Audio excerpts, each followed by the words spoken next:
TWSN Patreon page. Here we will provide you with the sports betting tips, picks, and information in order for you to become a successful gambler.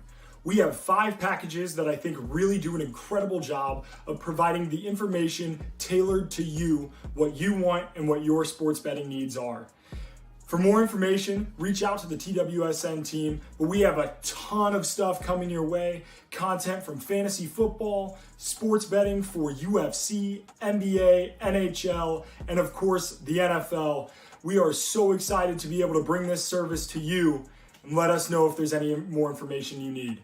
Get up, let me begin.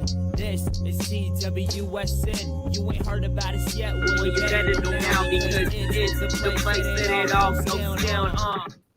How is everybody doing today? Welcome back to another week of the Wrightway Kickoff Show, the TWSN Kickoff Show here on the Wrightway Sports Network YouTube channel. My name's Shaun, and as you see, we are back with our great crew of some of the best and smartest analysts I know. But before we dive into anything, remember, subscribe to this YouTube channel, follow us on all our social medias, and if you want to make money every week, we have a TWSN betting Patreon page. You subscribe to that, like $5 a month, you'll walk out with a profit every single time, I guarantee it.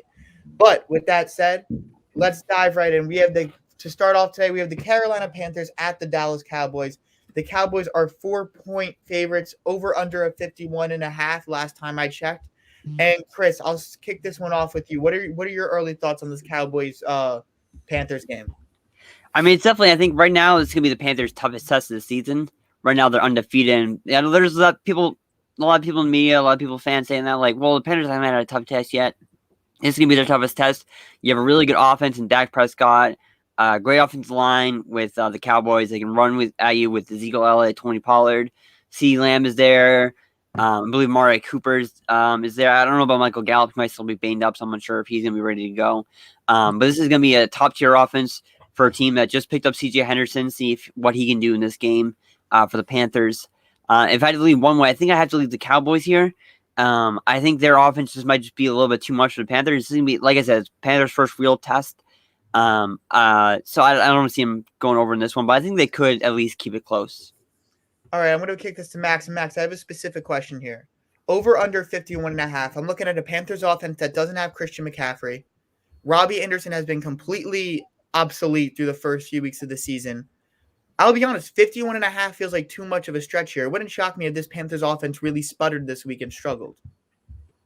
Yeah, that's not a line I particularly care to bet because honestly, I could see it going either way. I think if the Cowboys put up some points, I think again, if it's gonna hit, it's gonna be because the Cowboys are piling the points. But I just respect Carolina's defense too much to let that happen. Even though they're without Christian McCaffrey, I do expect, the way that Sam Darnold has been playing with that receiving core, I expect him to have a good game. Maybe he won't have just quite the efficiency that he would have had if McCaffrey were to be playing. And also, I think that that Dallas defense, albeit it's not perfect, it's definitely improving. And I think that they're going to scheme for a more pass-heavy offense without Christian McCaffrey. And I think that they're going to have to adjust offensively, Carolina will, because of that. So to answer your question, if I were to bet it, I'd probably bet the over, but I'm not going to touch it. But I do like the Cowboys to win outright.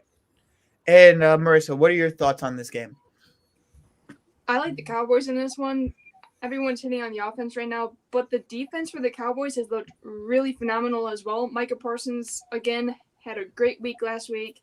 Trayvon Diggs, I think that Trayvon Diggs can finally make Sam Darnold make some questionable decisions, get him to throw some interceptions, and the defense is going to be able to capitalize on them and put the offense in great field position early on. And with how high-powered this offense is, the Cowboys are going to capitalize pretty much every time they get the ball. Yeah, it's for me, this game comes down to which defense can make a play, right? Because we talked about how good the offenses can be. If this Carolina offense sputters, it makes it easier for Dallas. But Trayvon Diggs, 3 interceptions through 3 weeks. Micah Parsons been making plays defensively. Then I look at the Carolina defense that Max said has a lot of respect for, as he should. Jeremy Chin, Brian Burns, Dante Jackson just has a tendency to make things happen. It's which team will make that play, which defense. And I've got a gut feeling that it's going to be Trayvon Diggs, whether it's not an interception or whether he's just blanketed DJ Moore, the number 1 over there in Carolina. That's a big moment right now. Trayvon Diggs is on that ascension as a corner, just NFL Defensive Player of the Month. If he can keep up that performance, we're going to be looking at him as a top 15, top 10 corner if he keeps playing the way he started this season and making plays. There's going to be this narrative surrounding the ascension of Trayvon Diggs in year 2. And this is really the time. 3 weeks, a lot of things happen. But as you get more book, as teams start, receivers start really looking at you, this is one of my first big tests for him against a legit number 1 in DJ Moore, top 20 receiver in my opinion. Can he match up on him for 3 straight downs every single drive and limit his production? But with that said, let's move on to the second game we're going to talk about. Honestly, one of my favorite matchups of the week here. The Cleveland Browns, 2-point favorites against the Minnesota Vikings. Over-under I saw was 51.5 as well there. And Matt, I'm going to start this one off with you. What are you thinking here? No, I said it the other day on the Game Changer show. I have not been impressed with this Browns team so far. I mean, yes, I was impressed with them for the first 3 quarters of the first week against Kansas City, but then we all know they lost that game. Then they barely beat a Texans team who a lot of people didn't even think was going to win a game this year. And then last week, I mean, yeah, they played the Bears, but they didn't look that great. I mean, like, yes, they beat a rookie quarterback, but, this is the team that a lot of people thought were going to be Super Bowl contenders, and they haven't been too great. And to me, it looked like the Vikings found some life last week. After some 2 heartbreaking losses to open up the season, they just beat up on the Seahawks. Yes, the Seahawks have a bad defense, but that we all thought the Seahawks were going to be a pretty good team. So I'm going with the Vikings in this one. Kirk Cousins has looked great. They're getting Dalvin Cook back. And I've been called out for saying this, but the Minnesota Viking fans are going to play an impact in this game. It's just a fact. Like I say it all the time. Like when you have that many people screaming "Skol" at you, it can be a little intimidating. And we've seen Baker Mayfield, he struggled when stuff like that happens. So I'm going with Minnesota here to get a win and tie the record up. Okay, I'm going to be honest. I'm actually agreeing with you 100%. At home, this Minnesota Vikings team should be 3-0. They're a Dalvin Cook fumble. We presume they're going to go down and beat the Bengals. Then last week, 37-yarder, you expect your kicker to hit that 9 times out of 10 in that situation. This just happened to be the 1 out of 10 that he didn't. In week 2, and then they go beat Seattle last week. I see this team as a legit 3-0 team in my head. That's what they should be. They're pretty close to it. They're a couple bad breaks away. Now things are going their way. They're in a division that's vulnerable. Green Bay, if they were left less time last week, they finally showed up. But Green Bay's been a little bit iffy in my opinion. I like the Vikings here. I like them to go make a statement. Honestly, this is a team that's going to be competing for the division down the line with Green Bay. Aidan, what are you thinking about this game? I respect it. I think this game's actually a little tougher to predict than many others. I could see the Vikings pulling off the upset at home, but I am going to roll with the Cleveland Browns here. They did a great job just kind of containing the pocket, keeping Justin Fields in the pocket last week. And we know the Vikings love to run play action, get Kirk Cousins out on bootlegs. There could be a bit of a struggle there. Kirk Cousins has been off to a great start this season, but he is inconsistent. The 0 interceptions so far, I see that notwithstanding for much longer. Whether that's he throws a pick this week or next week, I think it's coming in due time. Kirk Cousins is a good quarterback, but he is streaky. So I'm going to roll with the Cleveland Browns. I just think they're the better football team. But the Vikings, look, they're a very good 1-2 team. They could easily be 3-0, as you said, Shaun. So this game's a little tough, but I'm going to go with Cleveland. And I guess, Max, I'm going to kick this one down to you real quick. What are your thoughts on this one? Yeah, this was a really tough one for me to pick because, like you mentioned, obviously the Vikings are much better than the record shows, but how much better are they than the Cleveland Browns? I don't know if they are, but I have them winning today. And I think a lot of it is because I think momentum is on their side. I agree with a lot of what Matt said earlier regarding the way that Cleveland has been winning their games. It's been kind of ugly, a little up and down and consistent on both sides of the football. And I just think that, like I said, even without Dalvin Cook, they beat the Seahawks pretty convincingly last week. And that to me was a statement win that it proved to me that they are a real football team. And the fact that this is a home game, I know that's kind of like a shallow reasoning, but I think if this game was in Cleveland, I might've leaned Browns, but I love the atmosphere in Minnesota. I think, it just has the writing on the wall for an upset here. I like the Vikings outright. Okay. Moving on from that one, we have the Detroit Lions up against the Chicago Bears. I believe Justin Fields, once again, starting week 2, and the Chicago Bears are 3-point favorites in this one. over under a 41.5. And Chris, just from a gambling perspective, is this a game you're even comfortable touching? Not really, especially that over. Like those low overs are so like you want to those low, you almost want to hit the over, but I think this is a game that I think could go under. Honestly, I think the Lions could pull off an upset here. The Bears haven't looked that great. I see Justin Fields. I think the Lions have a very underrated pass rush. They've been through here and there. Let me try to fix my audio. They've gotten through here and there. I think they're okay, so I think they might be able to get it done against the Bears offensive line that's struggled a bit this year. So I do like the Lions +3, and I think they could pull off the upset. But that total, I don't want to touch that total. Total is a bit too low and a bit too tempting. It's kind of I totally see that under hitting. And Matt, I guess what are your overall thoughts? Justin Fields, week 2. What are you looking for here? I just want to see some consistency. You know, like last week he was sacked, I believe, 9 times. I want to see them actually run a system where he can actually have time to throw the ball.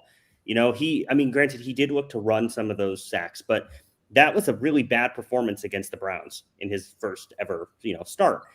I mean, I don't really see that happening again because the Browns defense is a lot better than the Lions defense, but it remains the fact the Bears are not a very good football team.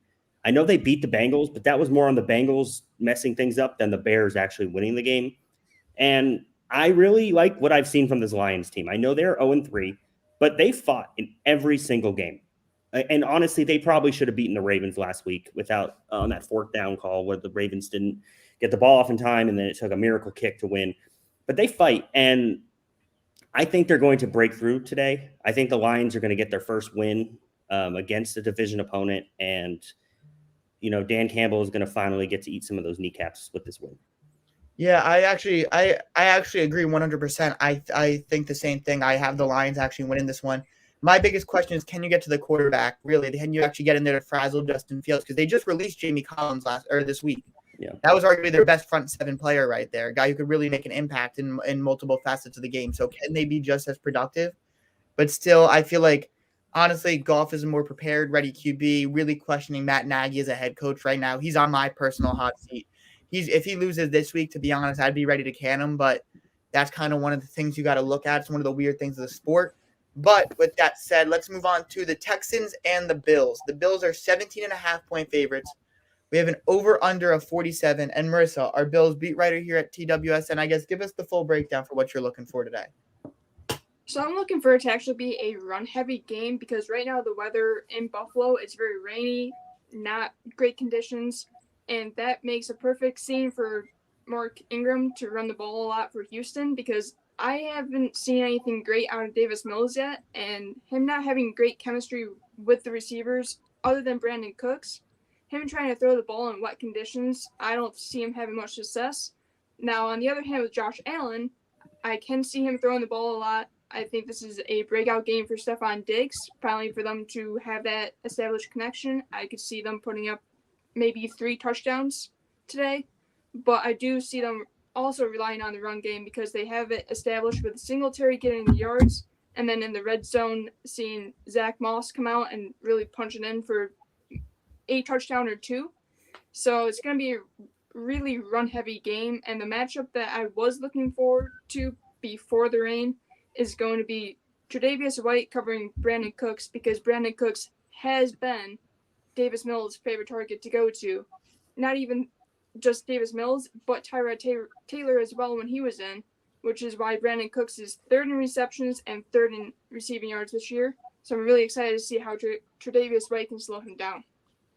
Okay, and Aidan, I'm going to ask you a question real quick. I guess what do the Texans have to do to upset? They have to. They have to. Can they upset? Can they upset? I'll ask you that. Okay, can they upset? I mean, anything's possible in the NFL, but I think it's highly, highly unlikely that we see an upset here this week. It's going to take everything from the Texans, and it's going to take some blunders on the Bills' end. It's going to take just an off day from them. Maybe Josh Allen makes a boneheaded decision or 2, which I just don't see happening. A lot has to go right for the Texans in this game. But as Marissa said, that Tre'Davious White versus Brandon Cooks matchup is going to be one, even with the rain, to watch out for. Houston's offense right now, Brandon Cooks is 36% of Houston's targets and 57% of Houston's air yards. Both of those lead the NFL. They are extremely reliant on him. I think he has the talent of a wide receiver one, maybe not an elite player, but Brandon Cooks, when healthy, is very, very good. But on the flip side, Tre'Davious White is one of the better corners in the league as well. So that's going to be a matchup to watch out for, because if Brandon Cooks doesn't really get going and Davis Mills, they're not throwing the ball a lot, I think Houston's going to struggle today. I mean, that's why the line's at 17.5, Yep. I believe I have it written down as, because it's a lopsided matchup. Yep. But let's move on to the Colts at the Dolphins. Matt, do we have another week of Jacoby Brissett, right? We do? I believe so. We have another week of the Jacoby Brissett special, as Max looks extremely excited about as a Miami Dolphins fan. Look how ecstatic he looks. Yeah, that's the man. But the Dolphins are 2-point favorites against the Colts, over under 42.5. Chris, I'm going to be honest. I like the Colts in this one, even though they're the underdogs. I also like the over here. I feel like the Colts are going to be able to get some points. Jacoby Brissett, I actually also feel like we'll be able to build somewhat of a competent offense. It's a low over. I know you don't like playing those, but I got a gut feeling about Colts over right here. Yeah, I can definitely see that being a possibility. I mean, the Dolphins didn't look, honestly, with Jacoby Brissett, they scored, 28 points against the Raiders last week going to Las Vegas. So I think Jacoby Brissett can get some points on the board. I don't know if it'll be enough to beat the Colts, but I do think I think this over is definitely doable. I think just because it's set low, just because the Vegas probably doesn't have too much respect for Jacoby Brissett. They don't really expect him to put up another week in a row with a lot of points on the board against definitely a Colts defense that may not be the best this year, but in the past have been good. So maybe they're giving them a little bit more credit than they probably should be. Overall, I would lean the Colts here. I kind of do like the Colts. I think they're going to be able to pull off the first win of the season, but I do like that over, actually. I think, like I said, the Colts will put Dolphins will be able to put points on the board, and I think the Colts will be able to answer it back. And Matt, what are your thoughts on this one, my man? It's like no Tua, but I think it was encouraging that the Dolphins went into Vegas and pushed them, but I don't see it happening 2 weeks in a row, as we've kind of talked about. This is going to be a desperate Colts team. I mean, they're 0-3. They don't want to go 0-4. And if you lose to Jacoby Brissett here, your season's probably done. The Colts need a win to stay afloat in the division race and then, potentially wild card. So I think the Colts finally break through and actually win a game here.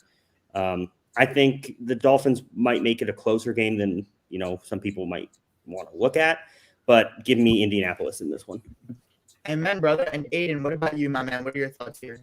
Yeah, I agree. I'm thinking the Colts. I just don't, 0-4. Their season's, as we've alluded to, basically over. I know they started 1-5 a couple years ago and still managed to end up, I think it was 10-6 or 11-5, and they made the playoffs. But it's very difficult to do. Coming back from 0-4, and I see the Colts making a run at this thing, run at the playoffs still. This is a very tough start to the season for them. Their schedule's tough. But, this Dolphins team, I'm not impressed with them. They're a fine football team. My Patriots lost to them in week 1. They're a good team, but I think it's enough. The Colts can put up enough desperation and they can pull out this win, because 0-4, that's a scary hole, and I just don't see this team falling into it. All right. With that said, now let's go on to the Kansas City Chiefs at the Philadelphia Eagles. Over under 54.5, because both of these teams have lackluster defenses. 54.5, Chiefs favored by 6.5. Patrick Mahomes cost his team the first 2 weeks, right? We've seen a lot of this shebang, the show, and we've never really seen it really hurt him, or the past 2 weeks. Now it has. We've seen the interception. We've seen the really bad interceptions the past couple weeks. We've seen the faults, and we've seen the faults in perfect Patty. So, Max, is this the rebound game where we get Patrick Mahomes vintage, the best version of him? I think absolutely. I like the Chiefs and the over in this game. I think both teams are going to be able to put up points, but I just think that at the end of the day, the Chiefs are just a far better football team. I think they're going to destroy him here, to be honest with you. And I think it's going to be done primarily through their passing. We haven't really talked about the struggles of Tyreek Hill. Tyreek Hill has been locked down the past 2 games. If you have him in fantasy, you know exactly what I'm talking about. So I think, I think this is a bounce back game, not only for Mahomes, but I think for Tyreek Hill. I think, as you can see, the game script was one that, they get down early and they have to throw the ball a lot, but they're trying to, use their safe option in Travis Kelce a lot rather than focus on Tyreek Hill. And I think a lot of that is also attributed to teams scheming against Tyreek Hill. And I think, to be honest with you, we're going to see a bounce back game for Tyreek. I think Mahomes is not going to feel, iffy about launching the ball down the field. I think that the Eagles have an incredibly beatable secondary and overall defense. So I expect a bounce back game for that, for the Chiefs in general, but I think in particular for Tyreek Hill and just those receivers in general. Okay, and now, Aidan, I'm going to be honest. I still sleeping on Jalen Hurts. I've not been overly impressed with the first 3 games. But also, the play calling of Nick Sirianni running the ball 3 times in the first half last week, extremely worrying. I'm going to be honest, the biggest disadvantage, as much as we look at quarterback disadvantage, as much as we can look at receiver disadvantage, the biggest disadvantage for me here is coaching, and that usually spells blowout. You're on mute, my man. My apologies. I agree with both of you. This is going to be a blowout. The Chiefs, they're going to show up today. I think Patrick Mahomes is going to have a huge game. They're going to put up, I could see him passing for at least 3 touchdowns, maybe even 4. They're going to put up 30-something points. They're going to blow these guys out of the water. This is a huge, huge advantage in terms of coaching, in terms of talent.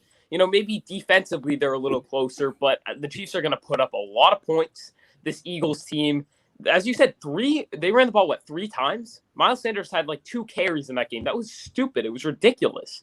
What are we doing? I don't know. I'm not really too sure. I'm not a big fan of Nick Sirianni, but I do think this game spells a blowout. I would hammer the Chiefs all day today.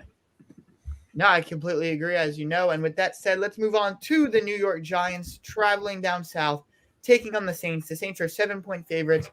Looks like we have another over-under of 42 there. And I'll be honest, Marissa, I'm going to take Saints over on that all day, every day. That seems like a dangerously low over for a Giants team that has not had a big offense, but shown the ability to score at least 14 points every week, and a Saints team that has the ability to go off every single week. Yeah, I agree. And with the Giants missing Blake Martinez, I can see Alvin Kamara having a big day and just running it constantly and just wearing down this Giants defense that is already very injury plagued. And I'm just iffy on what Jameis we're going to get today, whether we're going to get good Jameis that throws for 5 touchdowns or bad Jameis that throws 5 interceptions. But I just don't see this Giants defense really being able to capitalize on any of Jameis's mistakes that he makes. And I think the Giants offense was good, but they're missing Shepard and Slayton today. So maybe we get to see a little bit more of Kadarius Toney mixed in to their offense, some gadget plays, but I just don't think that it's going to be able to do much because this Saints defense has been dominant so far this year. And I just don't see a way that the Saints come out losing, especially now that they get finally back in their stadium today. They're going to be riding high on emotions, and that spells recipe for success for the Saints. Matt, you had the Giants winning the division. What are your expectations for them today? Yeah, my preseason pick of the Giants winning the division looks terrible right now, and I'm going to own up. I was wrong. I thought they would be better than this. But to be fair, they've played in a lot of close games. They just haven't been able to finish them. And they should have beaten the Washington football team in week 2. But, this doesn't get any easier for this Giants team because, they play New Orleans today, then they play Dallas. They got the Rams, they got the Chiefs, the Panthers, the Buccaneers. This team could potentially be 0-9 in a couple weeks. After high expectations for this team coming in after, almost winning the division last year, this is going to be a very long season for the Giants, I think, especially with the injuries to some of the receivers. And, as Marissa pointed out, the Saints are back in the Dome for the first time since the hurricane. Those fans are going to be going nuts. They're going to want to see their team play well. The Saints players are going to want to put on a show. This is going to be a long day for the Giants. I really don't see Daniel Jones being able to do much with that crowd. I'm taking the Saints all the way here. Yeah, no, I don't really think it's very close either. But Chris, for me, the thing here is the over/under 42. I have a feeling it's going to hit, and I have a feeling it's going to hit somewhat easily, to be honest. I think this game might break 50. Yeah, I could definitely see it. It really depends on what the Saints decide to do. Right now, I'm not really buying into Jameis Winston. I just looked at his stats. He hasn't had passed for over 150 yards in a game this season yet. So they're really not making him throw the ball. They're relying on the run. I think this is a game where the Saints are able to run the ball. So I think that they're going to be able to score points. They're going to set up Jameis for easy throws, not make him, try to throw the ball 30, 40 times a game. So I think this is definitely a chance for the over to hit. And I think that Daniel Jones has looked good this year. He's been consistent for them. I feel like he really hasn't given away. He's kept them in games for most of the season. This has been not too bad of a year for him. So I do think this over does have a chance of hitting. Down the road, though, I think the Saints are going to run some issues if teams can take away the run. Because I just don't see James Winston beating teams right now with his arm. Sorry, we got one comment here. Over is a solid pick. The Saints get 42 by themselves. So the Giants D don't ID Kamara pre-snap on passing plays. Like Marissa said, that all comes down to Blake Martinez being out. That centerpiece of that defense. That's exactly what it is. And not to mention, she also mentioned Kadarius Toney. If the Giants don't start using him today, start calling teams to trade him. You're down 2 receivers. You know he's dynamic in the open field. You need to limit your quarterback's turnover potential. Kadarius Toney is literally the weapon to do that. You drafted him to do specifically that. Last week, receivers go down. I heard Colin Johnson's name 5 times. I haven't heard that name since he was at Texas. Him and Devin Duvernay were kind of nice 2 or 3 years ago. I didn't even know he was still on NFL rosters, and that's the guy they're throwing to 5 times or 7 times instead of Kadarius Toney. It's ridiculous. The saga that the Giants have had with him is ridiculous. Just put the ball in his hands, give him a chance to show himself. And I have a gut feeling he'll do some things after the catch and get this team a few more yards than they maybe deserve, considering how poor they block.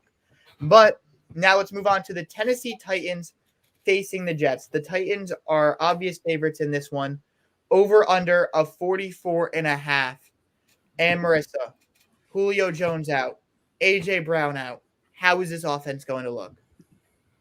I think it actually looks pretty much the same. You're going to see a lot of running with Derrick Henry. This Jets team, their defense has actually been pretty decent against passing games. They've only allowed 1 touchdown for a passing touchdown compared to 5 rushing touchdowns. So I think you're going to see Derrick Henry have a really phenomenal day today. Not even just like running, but also mixed in the passing game. But Ryan Tannehill also has Chester Rogers and Nick Westbrook-Ikhine, who last week versus the Colts, when he went in, he was 4 for 4, 53 yards and a touchdown. So I think he has good potential to fill in for the injured receiver position. And the Jets offense, I can see them bouncing back a little bit because they are due to finally hit. But again, they're going to need to rely on the run game for them, because they haven't been able to really do that all behind this offensive line, and you're relying on Zach Wilson, a rookie, to throw the ball constantly, and that just doesn't work well for rookies. You need the balance between run and pass game, and they haven't been able to establish that yet. So I can see the Titans winning this pretty comfortably, but not a blowout. So, Aidan, at what point are you at the point of panicking on Zach Wilson yet, or is this you have to buy the time with the rookie struggles? Well, I think it's always, panic is a strong word. It's early in his career. This Jets team has dealt with a lot of injuries. They're not very good. But I was just somebody who wasn't big on Zach Wilson. I didn't think it would pan out with New York. So now seeing him struggle in these first 3 weeks, it's like, yeah, I'm not very confident in this situation. Look, the Jets, the one thing I want to, get to, not to get off topic, but I do think this Titans offense without A.J. Brown and Julio Jones is different. I know, A.J. Brown's really struggled to start this year off, hasn't put up the numbers we all expected, but just the threat of those two on the outside really makes it tough to, handle this Titans offense, because now you're just relying on Derrick Henry, and the Jets could easily just load the box and maybe their run game struggles to get going. Look, I think they're going to have some success running the football. I think the Titans will win this game and still put up some points, but without A.J. Brown and Julio Jones, teams can now load up the box without worrying about giving up that 50-yard deep shot to, 2 talented wide receivers in Julio Jones and A.J. Brown. But again, getting back to the Zach Wilson question, I am definitely concerned about the situation, but definitely a little too early to panic on a rookie quarterback. No, I agree with that. I also agree with the point about loading the box, but honestly, I think this Titans, Derrick Henry specifically, so dominant that I don't care. Yeah. I think Derrick Henry might, with now so many vacated targets, Derrick Henry might have one of the best PPR days in fantasy football history. Against this poor Jets defense, that level of talent, it's a possibility that may happen, and it's kind of scary when you look at it, and then you go, wow, this guy's that good. Yeah, let's throw in these 2 receivers. When you see it in motion that potentially have any given play, it's overwhelming. It's something that could translate come playoff time if this team could figure out the defense. Speaking of their defense, we got asked a question. Denzel Mims' potential and no Elijah Moore today. Poor secondary. Max, I'm going to kick it to you on this one, but I'm going to be honest. I don't really see that much potential. I see maybe 2 for 60 yards, deep play guy.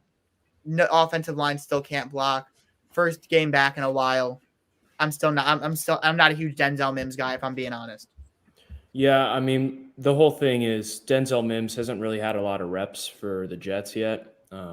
Also, I just wouldn't touch any Jets players in fantasy, frankly, until I see the production on the field. So I understand the rationale. I don't hate it, but if I were you, I'd pick a more established player, even if it's a less enticing matchup. I'd take a more established player because you don't know what you're going to get with Denzel Mims, and also, frankly, with Zach Wilson. So I would avoid that, question mark with the Jets if you don't have to. No, I agree with that 100%. And now we move on to the Washington football team at the Atlanta Falcons. Falcons are 1.5-point favorites, over under of 47.5. Chris, give me the breakdown here. This is, interesting game for me because I know I had this, and I think a lot of people going into the season thought the Washington defense was going to be so incredible this year, and they really haven't. They've struggled a lot. They're not stopping the run. They're really not getting their pass rush isn't getting there as much as people thought they would. And so this is a game where the Falcons could be able to get some points on the board, even though they've struggled most of the way except for that Giants game last week. I do like Washington to pull the game here. I think if this may get into a shootout, which I kind of might lean the over here because I think the Washington defense isn't going to step up this week. I think the Falcons are going to throw some stuff at him, throw a Cordero Palace in the backfield, give him some touches, get Kyle Pitts involved, get Calvin Ridley involved. I do like the over here, but I think Washington's going to come out with the victory. I think Taylor Heineke he just knows how to lead this offense. He knows how to get guys involved. I believe they have Antonio Gibson playing, so that's a big plus for them as well. But I do think this game has a pretty good chance to hit the over because I just don't think the Washington defense is going to step up, and the Falcons defense definitely isn't there either. Okay, and now, Matt, what are your thoughts here? The Falcons got their first win last week, but they didn't look too impressive doing so. And as Chris has mentioned, this Washington defense hasn't been that great, and maybe not as dramatic, but they kind of remind me of the Jaguars from a couple years ago, where they went to the AFC title game. I mean, I know Washington didn't last year, but we came into the next season, this Jaguars defense is great and all this, but then they kind of put a clunker up for that season. I think the Washington football team wins this game. I think they're the better team, and they know they need to keep pace with the Cowboys if they do want to keep in this division race. And I think they're the better team over Atlanta. So give me Washington to win this game. Okay, and Marissa, what are your thoughts here? I completely agree. I have Washington winning this one because I have more faith in Taylor Heineke winning a shootout compared to Matt Ryan, who we haven't really seen establish a deep ball throw yet.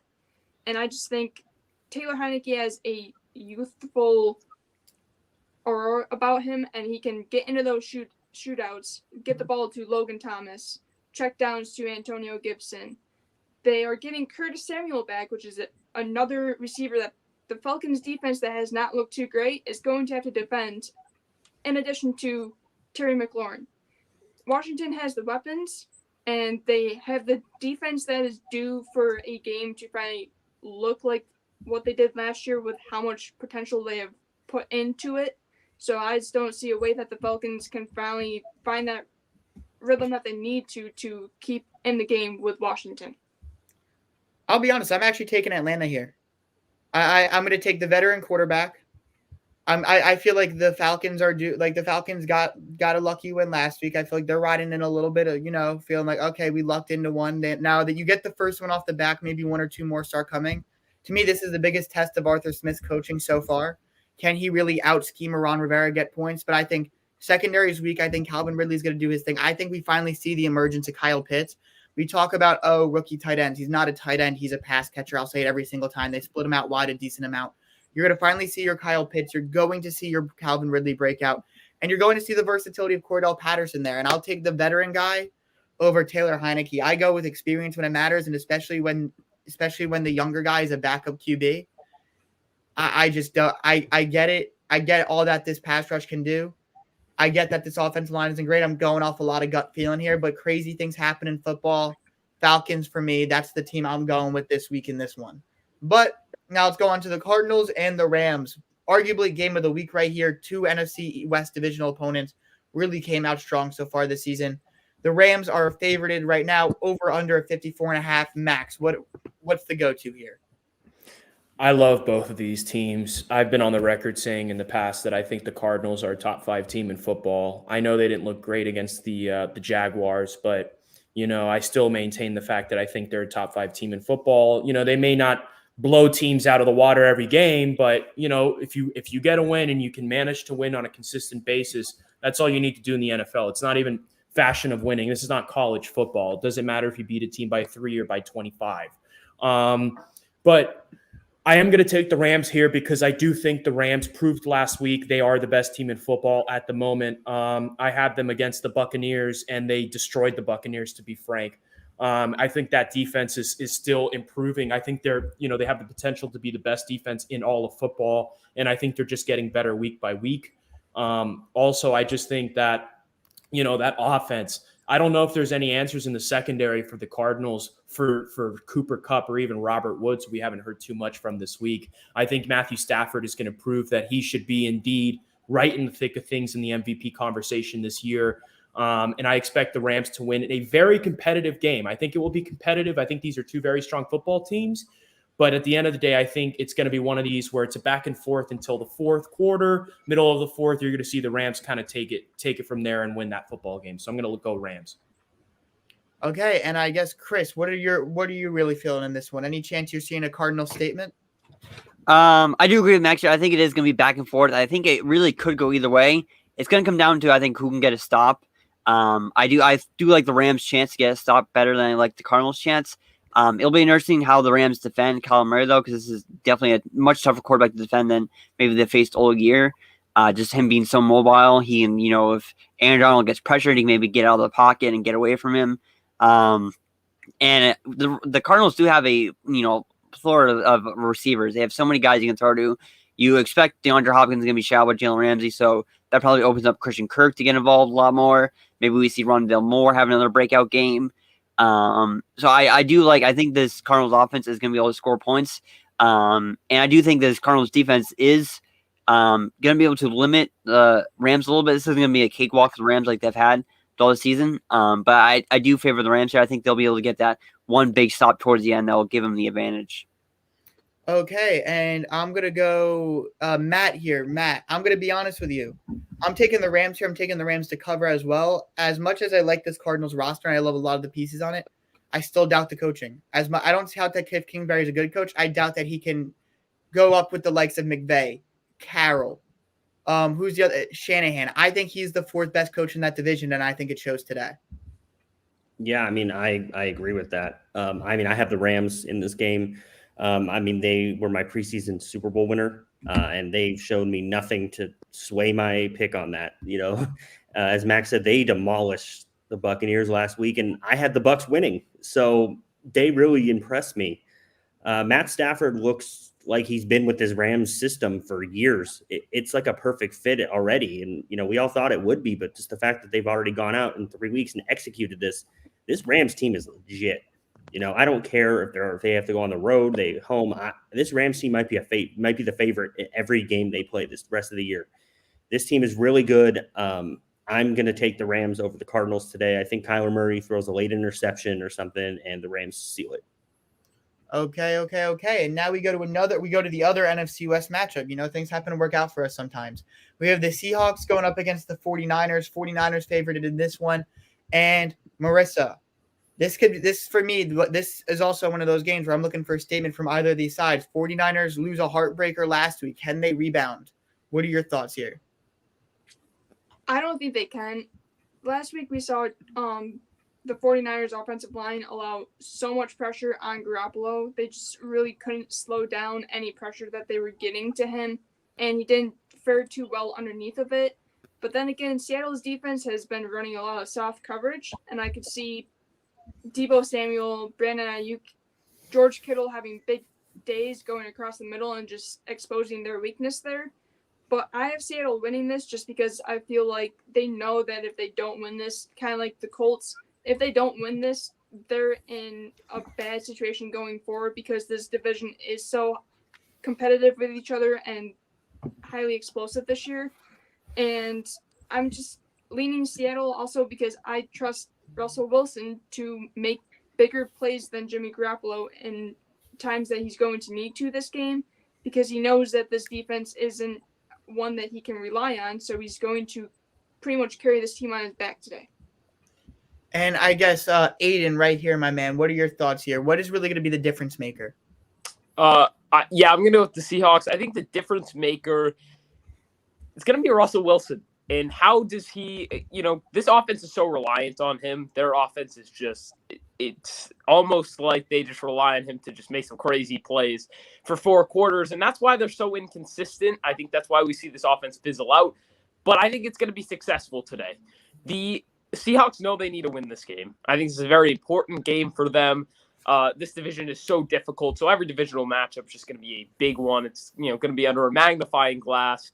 And I see the Seahawks actually having some success against this 49ers defense that, yes, a good front seven, but their cornerback situation is very shaky at the moment. And I wonder how they're going to handle Tyler Lockett and DK Metcalf, especially with Russell Wilson throwing them the football. I see the Seahawks having one of their better offensive performances, maybe high 20s, potentially even 30 points. 49ers are a good football team. I think they'll keep this competitive, but I am going to go with Seattle to win a very big game. I agree with you. And this also is going to bring up the natural question of when do you feel the need to put in Trey Lance? Because that clock is going to start ticking. If you lose another game, what are they going to fall to? I'll tell you this, though. It won't happen today because I'm confident that the San Francisco 49ers are gonna get the job done today, because I'm not sold on that Seattle defense at all. I think that's what's going to be the downfall for this football team, and I think that's the reason why they may not make the playoffs this year and finish last in the division, is because in most other divisions, they'd be good enough to probably win it, to be honest. I think if they were in the NFC East, they'd win the division convincingly. But I just think in that sort of division with that defense, or with those defenses, with those teams in general, I just think, Russell Wilson can only do so much, as you saw in the Vikings game. There's only so much Russell Wilson can do. And I just think that the 49ers, especially coming off a heartbreaking loss to Green Bay, the way that they lost that game and they fought back, I just think that Garoppolo is going to pass all over him. And I don't know. I just feel pretty confident that the 49ers are going to get the job done. And I think there's going to be a lot of question marks coming out of Seattle after this weekend. Okay, Aidan, so what are your thoughts on that? Like, what you're saying? So what's really pushing you over the top for the Seattle here? I just think they know this is an important game. And yeah, the 49ers too, sure, they're 2-1, but the Seahawks just lost to the Minnesota Vikings. Sure, the 49ers lose to the Packers too. But no, I think when I look at it, the 49ers are going to maintain more consistency over the whole entire year. I think the 49ers are going to finish with a better record than the Seattle Seahawks. But the Seahawks, historically, we saw it last season, finish the season worse than they started. I see the Seahawks probably heading into the midway point, at least 500. They got to win one of these tough games. 49ers, I see them ending the year, a lot better than the Seattle Seahawks. So it's more just me kind of mapping out where I think these teams will finish. So I see Seattle winning this game for that reason. But no, I think Seattle will have a lot of success today passing the football, and that, how reliant they are on Russell Wilson is why they're so inconsistent. But I think they'll have success today just because of how banged up the 49ers are in their secondary. Max, any thoughts on that? I think those are all very fair points. I just think at the end of the day, these are two, in terms of secondaries, two abysmal secondaries on both sides of the football. And I personally think that at the end of the day, yes, Russell Wilson should outplay Garoppolo, but I just think I'm going to just trust San Francisco's defense to get a stop before I trust Seattle's. And I think that game against the Vikings was very telling for me for how I think this season's going to go for Seattle. They're a very topsy-turvy football team, and I just think the 49ers will win this game. I can respect it. This is one of the toughest games to predict of the week. I think it might be the toughest if we're being straight up here. It's going to be a come down who has the ball last game, who could create a little bit more magic. And I'm going to take Russ, DK Metcalf, Tyler Lockett to create more magic. They have the best QB, the best receiving core, best running back on the field. Not to mention Kittle's a little bit banged up this week, so that's why I'm going to take them right there. But I completely agree. If Russ has one too many mistakes, that defense is not going to be able to keep up for him. It's one of the failures of John Schneider, of the recent failures of John Schneider over there overall very good GM, just has not built the proper core around Russ in recent years. But now we go on to the Ravens at the Broncos. When I looked, this is originally, I believe, the Ravens were favored, but so many people started picking Broncos that this became a pick'em game. The line came down. So over under 44.5. Chris Wilson, thoughts here. I love this matchup right here. Yeah, for me right now, my moral locks are off to a rough start. 1 and 2 I had the Browns over. Last week did not hit, sadly. My moral lock I'm going with this week, I'm going with the Ravens money line. I think we saw a tweet earlier. The Broncos are out 7 starters on their team, and I think the Ravens are going to be able to exploit that and take advantage of that. I really like the Ravens here. I think they're going to be able to run the ball. They're going to the Mile High environment in Colorado. It's going to be a tough one for them, but I think they're going to be able to run the football and really just control this clock, control the game, and take the win here. I completely agree. I think we're in the middle of one of Lamar Jackson's best seasons. I think we're going. I said it before the season. He was my MVP pick, and I think so far he might not be the NFL MVP, but he's played at an elite level. He's really put an offense that lost all its running backs, has not had its receivers healthy on its back, and even this defense has not been as good as it was in previous years. To be honest, where the secondary without Marcus Peters, not as good. The pass rush is still trying to feel its way out. But Matt, what are your thoughts on this game? This game's going to tell us if the Broncos are legit or if they just beat up on the 0-9 teams so far. Teddy Bridgewater has played well this year, but we're going to see because this Ravens defense is, while it's had some shaky moments, it's okay, And like you said, Lamar's been playing lights out, and Denver's missing both of their starting guards in this game. That I feel like that's going to make a difference here. So I'm taking Lamar to come out and he's going to beat the Broncos today and keep pace in the tough AFC North. And I guess, Max. No, sorry, Max. No, I have to toss this out here because I think I might be in the distinct minority. There might be someone else in the pick'em that also took the Broncos, but I just think, look at the Ravens' recent track record. They almost lost the Lions if it wasn't for Justin Tucker being Justin Tucker. It took a Clyde Edwards-Helaire fumble at the end of the game to beat the Chiefs. Okay, really impressive. Also, the Raiders beat them in overtime. This is going to be by far the toughest defense that the Ravens will face all year, or at least up to this point, not all year, forgive me. But I just think, the trend has been ugly for them.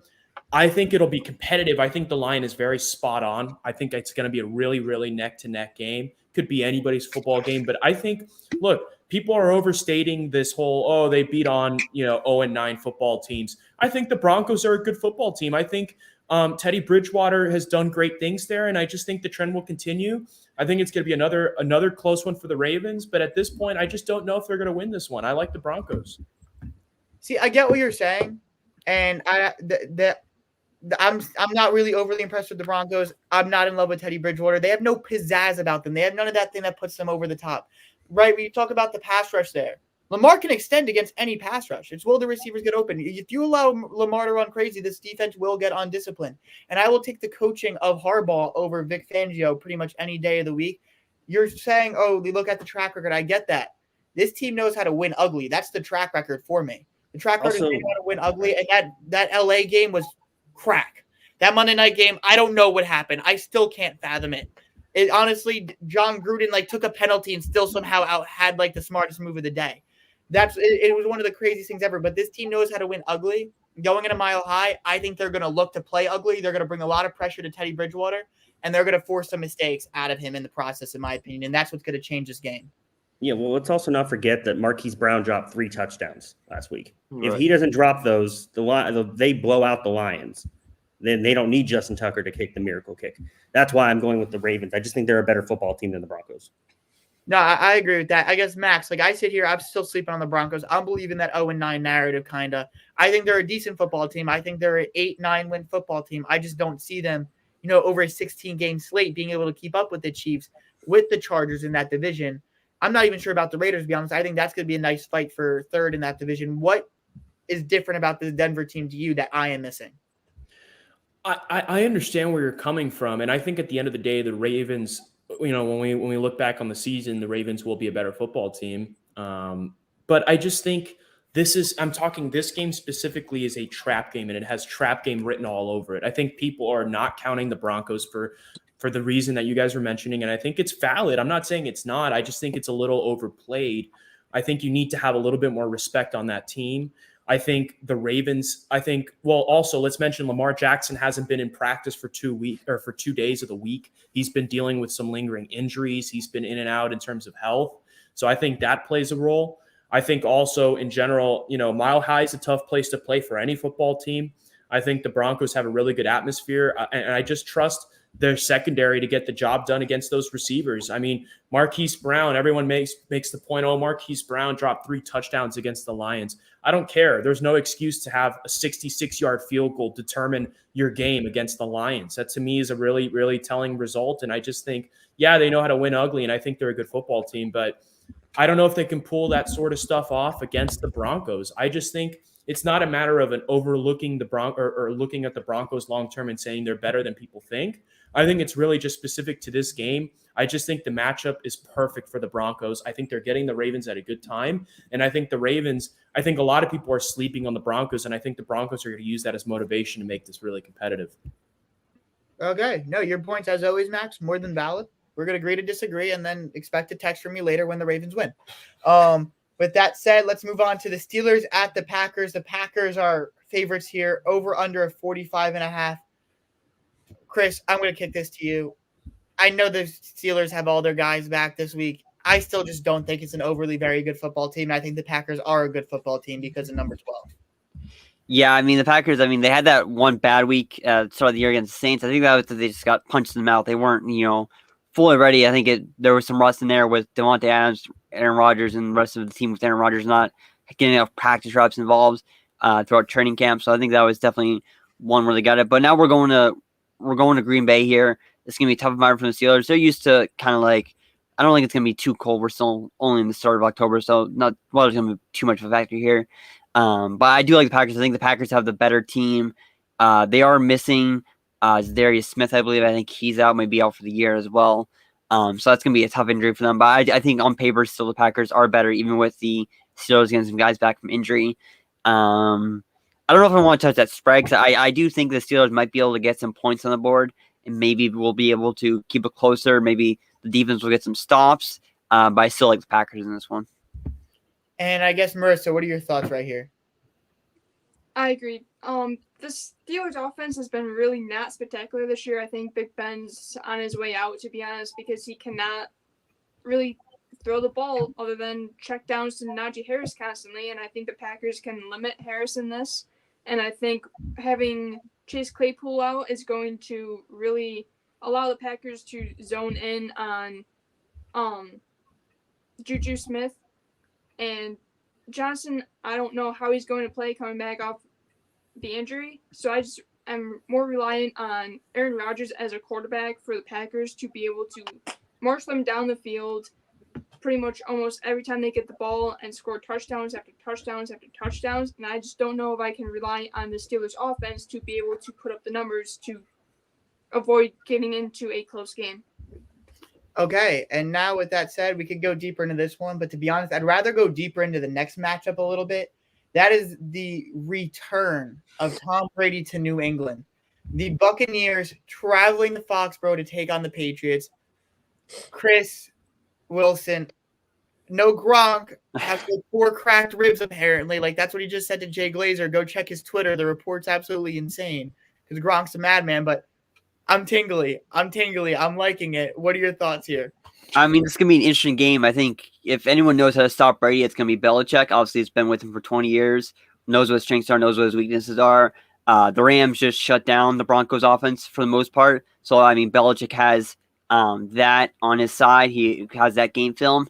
It's really going to come down to the Patriots offense. I mean, last week, the Patriots offense was terrible. They couldn't run the ball. They were relying on running the ball, and they could not run the ball to save their lives. And the Buccaneers, I think, have an even better run defense than the Saints have. So I think this is going to be a tough game plan for the Patriots. If they want to win, they're going to have to take the training wheels off of Mac Jones and just let him sling the ball out, because this Buccaneers pass defense is not that good. The secondary's hurt. They're have not too much depth there. So if they want to win this game, they're going to have to let Mac Jones throw the ball. And I think it's far too early in his career right now, 4 games into his NFL career, for him to be able to beat the Bucs by throwing the ball. I don't even know if he'll keep it close. It's gonna be an interesting game. It really comes down to if they can pass the ball. You got to forget about it. You're not going to run the ball on this team. Don't rely on the run to set up the pass. You just got to come out passing. Get your receivers involved. You got Nelson Aguilar, Kendrick Bourne, new free agents. Jacoby Myers has been a really underrated find for them. He's been consistent for them. You have N'Keal Harry back. I don't know how much involved he's going to be in this game with limited practice time. Maybe you try to get him some plays involved. Yeah, but I think, especially with no James White, you really shouldn't be trying to run the ball here. You got to be trying to throw the ball. And I just don't know if Mac Jones can do that. So I would take the Bucs here. And Aidan, my man, Patriots homer. Not homer, he's not biased, but still. He's in that New England area. He's right outside of Boston. Right. What are the thoughts here, my man? Yeah, this game's going to give the vibes. Like, Tom Brady's my favorite athlete of all time. He's back in Gillette. I know the Patriots aren't going to win tonight. I agree with what Chris said, though. If they want any sort of chance, they do have to take the training wheels off with Mac Jones. You're not going to be able to run on this this Buccaneers defense. You got to throw the ball. You got to try to pick on their mediocre secondary. Find a matchup that you like. Get the ball out quick because that pass rush is coming in hot and heavy. I think Trent Brown's leaning towards playing tonight, which is big because that right tackle spot without him has been a disaster. But still, the Buccaneers are going to find ways to get pressure on Mac Jones. Tom Brady, he's going to break the all-time passing yard record tonight.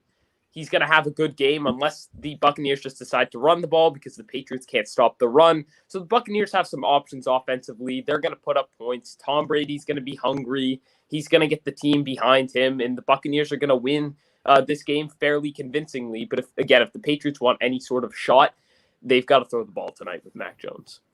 Okay, Max, I'm going to kick this to you. Gentlemen, after derailing week 1, the Mortal Lock train is back on track. We're doing well. We're over 500. And I'm hoping to continue the trend today. Mac Jones, get out of here. Patriots offense, get out of here. This is the Buccaneers bounce back game after the shocking result against the Rams last week. I also think Tom Brady has a message to send to Bill Belichick. Hey, Bill, you're not the GOAT without me. So let me tell you something. I like the Buccaneers to win and win convincingly. I think the crowd in New England won't be too offended by that because I think they just have too much respect for Tom Brady and what he's done for just the culture and just that whole region. And I just think, look, it's going to be emotional. I think, in my opinion, it's the biggest regular season football game of all time. I think that, we're going to draw audiences similar to what a primetime playoff game is going to draw because of just the allure of Tom Brady versus Belichick. And I just think the Buccaneers are going to win this game and win this big, and they're going to prove to everyone why they should be right back in the Super Bowl conversation. And let me also throw a little side note here, and this is not part of the Mortal Lock. I just think Richard Sherman's going to have a good game. I think Richard Sherman is going to have a statement game. I don't know if he'll get an interception. I don't know if he'll get a big stop, but I do think we're gonna get a good game out of Richard Sherman today. So spread is 6.5 on this one, according to FanDuel. So would you take the Patriots to cover, or the Buccaneers to cover? I apologize. I'll tell you this: my Mortal Lock is just them winning outright. But if I had to bet this game, I'd take them to cover. Yeah, agreed. Wow, I've never disagreed with the entire panel at one time. I feel like all of you have the Patriots are losing pretty convincingly, and I have the Patriots losing by a field goal. I really do. Everybody's talking about, Brady has something to show Belichick. No, Belichick has something to show Brady. Brady went out and won a Super Bowl. He proved his point. He did his thing. That's cute. He did it. Belichick has a new QB here. Matt Jones. Belichick is low-key one of the pettiest dudes in football, I feel like. He low-key wants to show people up whenever he wants. He's willing to get into I don't think it's that low-key, to be honest with you. No, yeah. It isn't. No, I just feel like if you pay attention, but as a whole, we look at we don't really look at it. Belichick is going to come out here with there's 30 years of Bill Belichick doing things defensively that he should not be able to do. Limiting offenses he has not been able to limit. I've always said this. If Peyton Manning, there's one man Peyton Manning could not outsmart on a football field. It was Bill Belichick. Everybody else he could outsmart. The reason Peyton Manning isn't the undisputed GOAT isn't Brady. It's Belichick. Manning had the better peak. You want to go back to the early 90s. The reason the Bills don't have a Super Bowl and are a failure of a potential dynasty, it starts with Bill Belichick. I'm going back 3 decades and I'm saying this stuff. once again, Bill Belichick will come up big tonight. He will keep the Patriots in this game. I think he takes the reins off of Mac Jones. Mac Jones has that knack to elevate. I think that home crowd is going to be an emotional night, and I think those emotions are going to be harnessed. And I'm taking the Patriots to keep it close. I'm going to go with my gut. I'm actually going to take the Patriots to win. I think Mac Jones has his breakout. You could tell me I'm dumb. I think Mac Jones, his breakout game of 280 yards, two or three touchdowns. I'm really feeling it tonight. I think Mac Jones elevates in big moments. I am feeling it. I am going off a lot of gut. But I know Bill Belichick goes big in big moments. Aidan, laugh at me. Please laugh at me. I will laugh. It's not even funny. I feel bad. Like you just. No, don't feel bad. I promise you, my ego won't be hurt if this takes. No, that's okay. I don't care about your ego. I'm just saying. No. The Buccaneers will win this game. Maybe it is only by a field goal. I'm not disputing that, but the Patriots will not win this football game. And I hope you're right. I hope you are. I really do. But no, they won't. Oh no, bro! I'm going off of Bill. I have never bet against Bill Belichick once in my life, and I will not today. I think it's smarter to not bet against Tom Brady than it is not to bet against Bill Belichick. That's the biggest thing. That's always, is it Bill or Tom? And tonight we're gonna find out. I honestly have always had as a 50-50. I've always had as a 50-50. It's coaching. It's coaching as much as the quarterback, but. Now let's move on to the Raiders and the Chargers. Chargers are 3-point favorites over under 56.5. Don't feel like talking to Aidan right now. So, Chris, what are your thoughts here? I mean, this is going to be an interesting game. We have the Raiders 3-0, Chargers 2-1. This AFC West division is incredible right now. You have the Chiefs in last place, which is, I don't think anyone saw that coming. Broncos and Raiders have our first place. I think this is going to be another shootout here. I think both offenses are really going to shine. I really like both offenses. Derek Carr, I think, is leading the league right now. He's like quietly putting up an MVP caliber year. If he can keep this up, even remotely up, I think he could be a front runner for the award. Justin Herbert, again, making huge leaps in his second year. Has a amazing receiving core with Mike Williams and Keenan Allen. They really get everything done. If I lead one way, I would lean the Chargers. Home field isn't going to matter in this game. I mean, the Chargers really don't have home fans when they play in LA. I think the Raiders have a bigger fan base in LA than the Chargers have in LA. So I expect actually the Raiders to have the home field advantage, even though they're not playing in Las Vegas on Monday night. But I don't think that'll factor in too much. I still think the Chargers are going to have a good game plan. Might have some injuries here and there. Austin Eckler should be good to go. Not sure about Kenneth Murray. That would be a huge loss if they don't have Kenneth Murray for that game. But if I would lean one way, I would lean Chargers, but I think it's going to be a shootout. I think it could come down to another field goal, another late-minute touchdown, maybe even an overtime game. Marissa, I guess. Marissa, what are your feelings on this one? I have to give the Raiders props where props are due. They have been looking like an elite team so far this season. They have really come out and impressed me so far from what I thought they were going to be. So I do have to give them the props. But for this game, I am leaning Chargers. The Chargers defense so far has been able to establish 6 takeaways.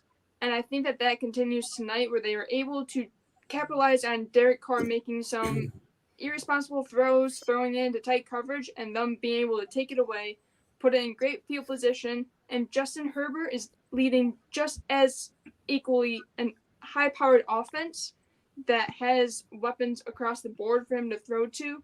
And I think that's going to be hard for the Raiders defense to really slow him and this offense down. I think it will be close, but I do have the Chargers winning overall. And Matt, I'm so sorry. I haven't really heard your voice in a while, man. Are you still doing okay up there? Yeah, we're doing great. All right. What are your thoughts on this game? This is the game that's going to show me if the Raiders are legit because, even though they've started 3-0, I still don't think that they're that great of a football team. But if they can go beat the Chargers, that changes for me because I think the Chargers are a very good football team. The Raiders defense has been pretty solid, and they're going to try to get pressure on Justin Herbert and make it uncomfortable for him. Backed by that huge Raider crowd, as Chris mentioned. The Chargers don't have a lot of fans in Los Angeles. Like, I'm not trying to be mean when I say that. It's just it's a fact. It's a Rams town. It's not a Charger town whatsoever. But for the Chargers, they're coming off of a game against the Chiefs that they beat. They won. This feels to me like a little bit of a trap game for the Chargers because they might be like, oh, we beat the Chiefs, the big bad Chiefs that have dominated this division in the NFL. And don't take the Raiders lightly because the Raiders aren't bad. The Chargers were a lot of sleeper Super Bowl team, but I'm going to go with the Chargers by maybe a field goal in this game. I do think it is going to be a good game, but I'm going to put my faith in Justin Herbert for this one. No, I completely agree. Look, Herbert's a top 10, top 7, 8 QB in my opinion at this point. He might ascend even higher on that list. Like, the guy is that good. He's completely special. He does things. Go back to that throw against Dallas, that like 60-yard dot down the field of Mike Williams. You guys know what I'm talking about. There's 3 or 4 quarterbacks in the league who can make that throw. And I know Aidan might hate Justin Herbert now because he has no respect for anything I'll ever say about football ever again. Oh, wow. Wow. But the guy is just that special. I completely agree. But let's move on to the Thursday night football game here. We're going to be previewing a little bit for next week. We talked a lot about the NFC West today. We have another NFC West matchup Thursday, Los Angeles at Seattle. Aidan, I guess the short week is always a big wild card on that. Which one of these teams is more equipped to handle that 4-game rest period? I would say the Los Angeles Rams because they're not as taught. They have more depth than the Seattle Seahawks. They're a little less reliant on just a handful of players. And I'd also prefer the Rams coaching over the Seahawks. I'm saying the Seahawks have a bad coaching staff, but that's why I would lean Rams to handle the short week a little better than the Seahawks. But I think part of who we pick in this game is going to depend on what we see today.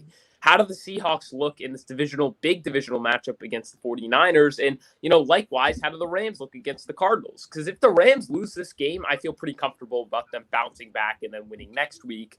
But, again, the Seahawks are the team that I really want to key in on today because I have a lot of questions that need to be answered with them. They're very inconsistent, and I don't know what to think about them this year. But again, in terms of handling that 4-day rest period, that short week, I would say the Rams could handle a little better than Seattle.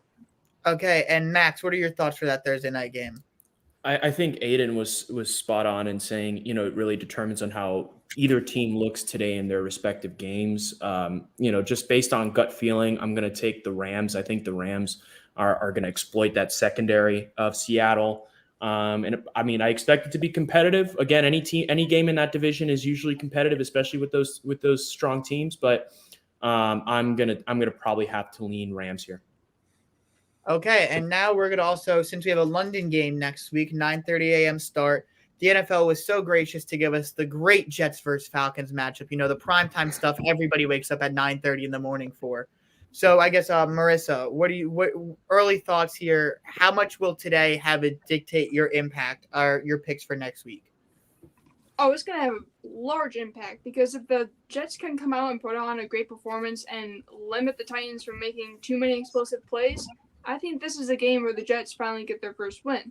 But if the Falcons come out and show that they can really compete with Washington, I would have to maybe go Washington. It's really going to depend on what I see from both teams today dealing with high-powered offenses. But as of right now, I am kind of leaning more towards the Jets. They have less travel time than the Falcons do. So I think this might be the one game that the Jets can win. Okay, but neither of these teams are very good. That's when really bad teams tend to win games, weird situations. This could definitely be that, but that's going to do it for us on this episode of the TWSN Kickoff Show. I'm Shaun with Matt, Aidan, Max, Marissa, and Chris. Remember, guys, subscribe to our YouTube, find us on Instagram, Twitter, Facebook, and also find us on our TWSN Patreon page. We have one person, that's my man Dorian Wright, or no, that's just DW. That's it for Dorian Wright, one of our analysts here at TWSN.